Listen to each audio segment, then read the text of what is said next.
ಬೆಂಗಳೂರಿನತ್ತ MLC city Ravi ಅವರನ್ನು ಕರೆತರ್ತಾ ಇದ್ದಾರೆ ಪೊಲೀಸರು. ಹಾವೇರಿಯಲ್ಲಿ ಸಿಟಿ ರವಿಗಾಗಿ ಬಿಜೆಪಿಯ ಕಾರ್ಯಕರ್ತರು ಮತ್ತೊಂದು ಕಡೆ ಕಾಯ್ತಾ ಇದ್ದಾರೆ. ಬಂಕಾಪುರ ಟೋಲ್ ಬಳಿ ಕಾಯ್ತಾ ಇದ್ದ ಹಾವೇರಿ ಜಿಲ್ಲಾಧ್ಯಕ್ಷ ಅರುಣ್ ಕುಮಾರ್ ಪೂಜಾರ್ ವಿಜಯೇಂದ್ರ ಸೂಚನೆಯ ಮೇರೆಗೆ ಹಾವೇರಿಯ ಜಿಲ್ಲಾಧ್ಯಕ್ಷರು ಕಾಯ್ತಾ ಇರುವಂತಹದ್ದು. ಧಾರವಾಡ, ಹಾವೇರಿ, ದಾವಣಗೆರೆ ಮಾರ್ಗವಾಗಿ ಸಿಟಿ ರವಿ ಬರ್ತಾರೆ ಅನ್ನುವಂತಹ ಮಾಹಿತಿ. ಹಾಗಾಗಿ ಸಿಟಿ ರವಿ ಅವರಿರುವಂತಹ ವಾಹನವನ್ನು ಅಡ್ಡಗಟ್ಟಿ ಪೊಲೀಸರ ವಿರುದ್ಧ, ರಾಜ್ಯ ಸರ್ಕಾರದ ವಿರುದ್ಧ ಆಕ್ರೋಶವನ್ನು ಹೊರಹಾಕಲಿಕ್ಕೆ ಈಗ ಬಿಜೆಪಿಯ ಕಾರ್ಯಕರ್ತರು ಸಿದ್ಧತೆಯನ್ನು ಮಾಡಿಕೊಂಡಿದ್ದಾರೆ. ಮತ್ತಷ್ಟು ಡೀಟೇಲ್ಸ್ ಕೊಡ್ತಾರೆ ಫಕೀರಯ್ಯ, ನೇರ ಸಂಪರ್ಕದಲ್ಲಿ ಜಾಯಿನ್ ಆಗಿದ್ದಾರೆ. ಫಕೀರಯ್ಯ, ಸಿಟಿ ರವಿ ಅವರು ಬರ್ತಾರೆ ಅನ್ನುವಂತಹ ನಿಟ್ಟಿನಲ್ಲಿ ಈಗ ಅಲ್ಲಿ ಕಾರ್ಯಕರ್ತರೆಲ್ಲ ಒಟ್ಟಾಗಿದ್ದಾರೆ ಅನ್ನುವಂತಹ ಮಾಹಿತಿ ಸಿಗ್ತಾ ಇದೆ. ಯಾವ ಕಾರಣಕ್ಕಾಗಿ, ಜೊತೆಗೆ ಏನೆಲ್ಲ ಬೆಳವಣಿಗೆಗಳನ್ನು ನಿರೀಕ್ಷೆ ಮಾಡಬಹುದು ಅಲ್ಲಿ ಅಂತ ಹೇಳಿ? ಖಂಡಿತವಾಗ್ಲೂ ಪ್ರೇಮ್, ಇನ್ನೇನು ಕೆಲವೇ ನಿಮಿಷಗಳಲ್ಲಿ ಸಿಟಿ ರವಿ ಅವರು ಬಂಕಾಪುರ ಟೋಲ್ ಮುಖಾಂತರವಾಗಿ ಬೆಂಗಳೂರಿಗೆ ಹೋಗ್ತಾರೆ. ಈಗ ನಾನು ಬಂಕಾಪುರ ಟೋಲನ್ನು ತೋರಿಸ್ತೀನಿ ನಿಮಗೆ ದೃಶ್ಯದಲ್ಲಿ. ಇದೇ ಮಾರ್ಗವಾಗಿ ಬೆಂಗಳೂರಿಗೆ ಕರ್ಕೊಂಡು ಹೋಗ್ತಾ ಇದ್ದಾರೆ. ಹೀಗಾಗಿ ಬೆಂಗಳೂರಿನ ಜನಪ್ರತಿನಿಧಿ ನ್ಯಾಯಾಲಯಕ್ಕೆ ಕರ್ಕೊಂಡು ಹೋಗೋ ಹಿನ್ನೆಲೆಯಲ್ಲಿ ರಾಜ್ಯಾಧ್ಯಕ್ಷರ ಸೂಚನೆ ಮೇರೆಗೆ ಎಲ್ಲ ಜಿಲ್ಲಾದ ಟೋಲ್ಗಳಿಗೆ ನಾವು ದೃಶ್ಯದಲ್ಲಿ ನೋಡ್ತಾ ಇರ್ಬೋದು. ಎಲ್ಲ ಬಿಜೆಪಿಯ ಕಾರ್ಯಕರ್ತರು ಅದ್ದೂರಿಯಾಗಿ ಸ್ವಾಗತದ ಮುಖಾಂತರವಾಗಿ ತಮ್ಮ ತಮ್ಮ ಜಿಲ್ಲಾ ವ್ಯಾಪ್ತಿಗೆ ಬರುವಂತಹ ಟೋಲ್ಗಳನ್ನು ದಾಟಿಸುವಂತಹ ಕೆಲಸವನ್ನ ಮಾಡ್ತಿರುವಂತದ್ದು. ಈಗಾಗಲೇ ಕಾಂಗ್ರೆಸ್ ಸರ್ಕಾರದ ವಿರುದ್ಧ ಘೋಷಣೆಗಳನ್ನ ಕೂಗಿ ಆಕ್ರೋಶವನ್ನು ಹೊರಗೆ ಹಾಕ್ತಿರುವಂತಹದ್ದು. ಹೀಗಾಗಿ ನೂರಾರು ವಾಹನಗಳ ಮುಖಾಂತರವಾಗಿ, ಟೋಲ್ಗಳ ಮುಖಾಂತರವಾಗಿ ದಾಟಿಸುವಂತ ಕೆಲಸವನ್ನ ಮಾಡ್ತಾ ಇದ್ದಾರೆ. ಹೀಗಾಗಿ ಅವರು ಹೋಗುವಂತಹ ಸುದ್ದಿ ತಿಳಿಯುತ್ತಿದ್ದಂತೆ ನೂರಾರು ಕಾರ್ಯಕರ್ತರು ಕೂಡ ಸ್ಥಳಕ್ಕೆ ಆಗಮಿಸುವಂತಹ ಕೆಲಸವನ್ನ ಮಾಡ್ತಾರೆ. ನಮ್ಮ ಜೊತೆಗೆ ಜಿಲ್ಲಾಧ್ಯಕ್ಷರಿದ್ದಾರೆ, ಅವರನ್ನ ಮಾತಾಡಿಸುವಂತ ಕೆಲಸ ಮಾಡ್ತೀನಿ. ಸರ್, ಯಾವ ರೀತಿ ಅದ್ದೂರಿಯಾದ ಸ್ವಾಗತವನ್ನು ಮಾಡ್ತಿದ್ದಾರೆ ಸರ್? ಈಗ ನೀವಾಗಲೇ ನೋಡ್ತಾ ಇದ್ದೀರಿ, ನಾವು ನೂರಾರು ಕಾರ್ಯಕರ್ತರು ಇಲ್ಲಿ ಜಮಗೊಂಡಿದ್ದೇವೆ. ಇನ್ನು ಹಳ್ಳಿಯಿಂದ ಎಲ್ಲ ಬರ್ತಾ ಇದ್ದಾರೆ. ಈಗ ಕಬ್ಬೂರು ಕ್ರಾಸ್ ದಾಟಿದ್ದಾರೆ. ಸುಮಾರು ನಾವು ಇಲ್ಲಿಂದ 50 ಕಾರ್ನಿಂದ ದಾವಣಗೆರೆ ಬಾರ್ಡ್ರ್ವರೆಗೂ ನಾವು ಅವರನ್ನು ಇಲ್ಲಿಂದ ಸ್ವಾಗತ ಮಾಡಿ ಅಲ್ಲಿಗೆ ನಾವು ಬೀಳ್ಕೊಡ್ತಕ್ಕಂಥ ಕಾರ್ಯಕ್ರಮವನ್ನು ಹಮ್ಮಿಕೊಂಡಿದ್ದೀವಿ. ಇದೇ ಥರ ಬೆಂಗಳೂರು ಮಠನೂ ಕೂಡ ನಮ್ಮೆಲ್ಲ ಭಾರತೀಯ ಜನತಾ ಪಾರ್ಟಿ ಕಾರ್ಯಕರ್ತರು ಅವರಿಗೆ ಗೌರವವನ್ನು ಕೊಡ್ತಕ್ಕಂಥ ಕೆಲಸವನ್ನು ಮಾಡ್ತೀವಿ. ಸರ್, ಅವ್ರಿಗೆ ರಕ್ಷಣೆ ಇಲ್ವಾ? ಯಾಕೆ ಈ ರೀತಿಯಾದಂಥ ಕೆಲಸ ಮಾಡ್ತಾ ಇದ್ದಾರೆ ಅಂದರೆ, ನಿನ್ನೆ ರಾತ್ರಿ ಪೊಲೀಸ್ ಠಾಣೆಯಲ್ಲಿದ್ದರೂ ಕೂಡ ಹಲ್ಲೆ ಆಗಿರ್ತಕ್ಕಂಥದ್ದು. ಇವತ್ತು ಪೊಲೀಸ್ ಇಲಾಖೆ ಸಂಪೂರ್ಣವಾಗಿ ವೈಫಲ್ಯವಾಗಿದೆ.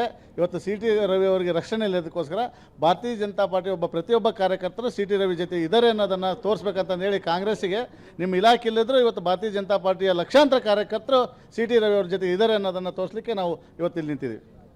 ಪ್ರೇಮ್, 50ಕ್ಕೂ ಅಧಿಕ ವಾಹನಗಳ ಮುಖಾಂತರವಾಗಿ, ಅಂದರೆ ಬಂಕಾಪುರ ಟೋಲ್ ಮುಖಾಂತರವಾಗಿ ದಾವಣಗೆರೆಯ ಮೂಲಕವಾಗಿ ಪಾಸ್ ಮಾಡುವಂಥ ಕೆಲಸವನ್ನ ಬಿಜೆಪಿ ಕಾರ್ಯಕರ್ತರು ಕೂಡ ಆಗಮಿಸಿರುವಂಥದ್ದು. ನಾನು ದೃಶ್ಯದಲ್ಲಿ ತೋರಿಸ್ತೇನೆ ನಿಮಗೆ. ಬಂಕಾಪುರ ಪೊಲೀಸರು ಕೂಡ ಬಿಗಿ ಭದ್ರತೆಯನ್ನು ನಿಯೋಜನೆ ಮಾಡಿರುವಂಥದ್ದು. ಅಂದರೆ ಯಾವುದೇ ರೀತಿಯಾದಂಥ ಅಹಿತಕರ ಘಟನೆ ನಡೀಬಾರ್ದು ಅನ್ನೋ ಉದ್ದೇಶದಿಂದ ಪೊಲೀಸರು ಕೂಡ ಜಮಾಡುವಂಥ. ಇನ್ನೇನು ಕೆಲವೇ ನಿಮಿಷಗಳಲ್ಲಿ ಕೂಡ ಸಿಟಿ ರವಿ ಅವರು ಇದೇ ಮಾರ್ಗವಾಗಿ ಬೆಂಗಳೂರತ್ತ ತೆರಳುವಂಥ ಸಾಧ್ಯತೆ ಕೂಡ ಹೆಚ್ಚಾಗಿರುವಂಥದ್ದು. Prem, okay, thank you Fakirayya ತಮ್ಮೆಲ್ಲ ಮಾಹಿತಿಗಾಗಿ. ಸಿಟಿ ರವಿ ಅವರು ಹಾವೇರಿ ಮಾರ್ಗವಾಗಿ ಬಂಕಾಪುರ ಟೋಲ್ ಮೂಲಕ ಬೆಂಗಳೂರಿಗೆ ಆಗಮಿಸ್ತಾರೆ.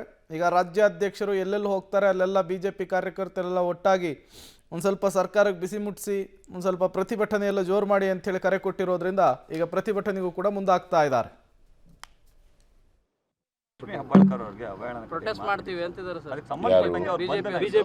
ಅಂದರೆ ಒಬ್ಬ ಹೆಣ್ಮಗಳಿಗೆ ಭಾಳ ತುಚ್ಛೀಕರಣವಾಗಿ ಮಾತಾಡಿದ್ರು ಕೂಡ, ಅವಹೇಳನಕರವಾಗಿ ಮಾತಾಡಿದ್ರು ಕೂಡ ಅದಕ್ಕೆ ಸಪೋರ್ಟ್ ಮಾಡ್ತಾರೆ ಅವರು.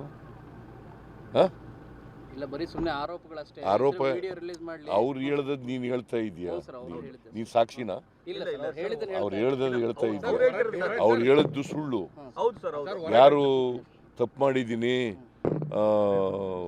ಲಕ್ಷ್ಮೀ ಹೆಬ್ಬಾಳ್ಕರ್ಗೆ ಅವಾಚ್ಯ ಶಬ್ದ ಬಳಸಿದ್ದೀನಿ ಅಂತ ಒಪ್ಕೋತಾರೆ? Then why he was arrested? ಆಮೇಲೆ ಹೆಣ್ಮಕ್ಳು ಸಾಮಾನ್ಯವಾಗಿ ಅವ್ರ ಮೇಲೆ ಆರೋಪ ಮಾಡಿದಾಗ ಸುಳ್ಳು ಕಂಪ್ಲೇಂಟ್ ಕೊಡಲ್ಲ. ಸಿಟಿ ರವಿ ಗೊತ್ತಿಲ್ಲ ನನಗೆ ಯಾಕೆ ಆ ಪದ ಬಳಸಿದ್ನೋ ಗೊತ್ತಿಲ್ಲ ನನಗೆ. So it is an offence. Sir, Horatti ಅವರು ಇಬ್ರು ಕರೆದಿ ಮಾತಾಡದೆ ಇಲ್ಲಿಗೆ ಮುಗಿಸಿ ಇದನ್ನ ಅಂತ ಹೇಳಿದ್ದೆ ನಾನು ಅಂತ ಹೇಳ್ತಾರೆ. ಮತ್ತೆ ಸಿಟಿ ರವಿ ಅವರು ಫ್ರಸ್ಟ್ರೇಷನ್ ಪದ ಬಳಸಿದೆ ನಾನು ಅಂತ ಸ್ಪಷ್ಟನೆ ಕೊಟ್ಟಿದ್ದಾರೆ ಅಂತ ಹೊರಟ್ಟಿ ಅವರು ಹೇಳಿರುವಂಥದ್ದು. ಅವನು ಹೇಳಿರೋದಪ್ಪ, ಸಿಟಿ ರವಿ ಹೇಳಿರೋದು. ನಾನು ಪದ ಬಳಸಿರ್ತಕ್ಕಂಥದ್ದು ಫ್ರಸ್ಟ್ರೇಟ್ ಅಂತ ಬಳಸಿದ್ದೀನಿ ಅಂತ. ಅದು ಆಫ್ಟರ್ ಥಾಟ್, ಅದು ಗೊತ್ತಿಲ್ಲ ನನಗೆ. ಬಟ್ ಲಕ್ಷ್ಮಿ ಹೇಳೋದೇನು, ನನಗೆ ಅವಾಚ್ಯ ಶಬ್ದ ಬಳಸಿದ್ರು. ಯಾರು ಹೇಳ್ತಾ ಇರೋದು? ಯಾರು ಬಯಸ್ಕೊಂಡಿದ್ದಾರೆ ಅವ್ರು ಹೇಳ್ತಾರೆ ಅಲ್ವಾ? ನನಗೆ ಗೊತ್ತಿಲ್ಲ. ಯಾಕಂದ್ರೆ ಅಲ್ಲಿ ಬೇರೆಯವ್ರು ಕೇಳಿದಾರಲ್ಲ. ಹೊರಟ್ಟಿಯವರು ಆಮೇಲೆ ಆಡಿಯೋ ವಿಡಿಯೋ ಬಂದಿದೆಯಲ್ಲ, ಆಡಿಯೋ ವಿಡಿಯೋ ಇದೆಯಲ್ಲಪ್ಪ. ಇಲ್ಲ ಅಂತ ಹೇಳ್ತಾ ಇದ್ದಾರೆ. ಹೊರಟ್ಟಿಯವರು ವಿಡಿಯೋ ಏನೂ ಇಲ್ಲ. ಅಲ್ಲ, ಹೊರಟ್ಟಿಯವರು ಇರಲಿಲ್ಲ ಆಗ, ಒಳಗಡೆ ಹೊಂಟೋಗ್ಬಿಟ್ಟಿದ್ರು. ಆಡಿಯೋ ಕೊಡಿ ಅಂದೇ ಕೊಟ್ಟಿಲ್ಲ ಯಾರು ನನಗೆ ಅಂತ ಹೊರಟ್ಟಿಯವರು ಇವತ್ತು ಹೇಳಿದ್ದಾರೆ. ಮತ್ತೆ 45 ವರ್ಷ ರಾಜಕಾರಣದಲ್ಲಿ ಪುನಃ ನೀನು ಬೇಜಾರಾಗಿದೆ ಅಂತ. ಇವನ್ನೇ ಹೇಳದನ್ನೇ ಡಿಫೆಂಡ್ ಮಾಡ್ತೀಯಲ್ಲ ನೀನು. ಅಲ್ಲ, ನಾ ಹೇಳಿದ್ ಮಾಡ್ತಿಲ್ಲ ಸರ್. ಮತ್ತೆ ಹೇಳಿದ್ರೆ ಅಪರಾಧ. ಹೇಳ್ದದ್ದೇ ಅಪರಾಧ. Horatti Horatti was not there. Okay. ಗೊತ್ತಾಯ್ತಾ? ಆಡಿಯೋ ವಿಡಿಯೋ ಇದೆಯೋ ಗೊತ್ತಿಲ್ಲ ನನಗೆ, ಇದೆ ಅಂತ ಹೇಳ್ತಾರೆ. ಆಡಿಯೋ ವಿಡಿಯೋನಲ್ಲಿ ಇದೆ ಅಂತ ಅದು ಅವ್ರು ಆ ಥರ ಹೇಳಿರ್ತಕ್ಕಂಥದ್ದು ಸತ್ಯ ಅಂತ ಹೇಳ್ತಾರೆ. ಅವಾಚ್ಯ ಪದ ಬಳಸಿರ್ತಕ್ಕಂಥದ್ದು ಸತ್ಯ ಅಂತ ಹೇಳ್ತಾ ಇದ್ದಾರೆ. ನನಗೇನಾರಾದ್ರೆ ಸರ್ಕಾರನೇ ಹೊಣೆ ಅಂತ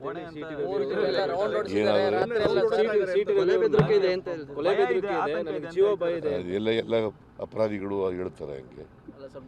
ಹಾಗಾದ್ರೆ ಪ್ರಾಸಿಕ್ಯೂಟ್ ಮಾಡಂಗೇ ಇಲ್ಲ ಯಾರನ್ನೂ.